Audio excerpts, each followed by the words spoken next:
संगीता वानखेडे ही किती नालायक बाई आहे आणि किती दुसऱ्याची इज्जत घालवते ह्याच्यासाठी आहे हा व्हिडिओ।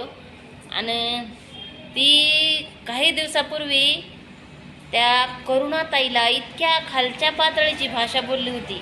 करुणाताई धनंजय मुंडे यांना किती खालच्या पातळीची भाषा बोलली होती। ही बाई ठेवलेलीच आहे, असंच आहे तसंच आहे बोलली होती। पण त्यांचाच व्हिडिओ त्यांच्या नवऱ्याने त्यांची इच्छा पत्रिका लिहिली, ते व्हिडिओ ऐका आधी।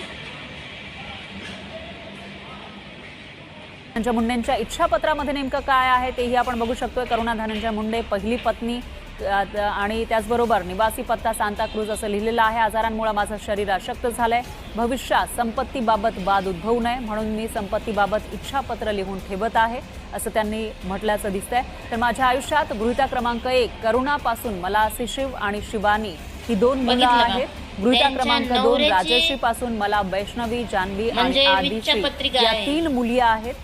माझ्या सर्व मुलींना माझ्या संपत्तीचे समप्रमाणामध्ये वारस म्हणून घोषित करतो असं या इच्छापत्रामध्ये म्हटलेलं आहे।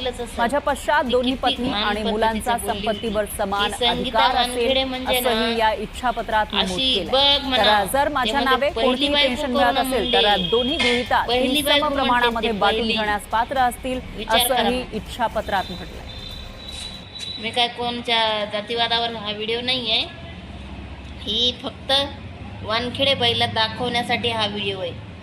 काही कोणाला बी नाव ठेवण्याच्या आधी ते गोष्टीची बुडापर्यंत जा बाई।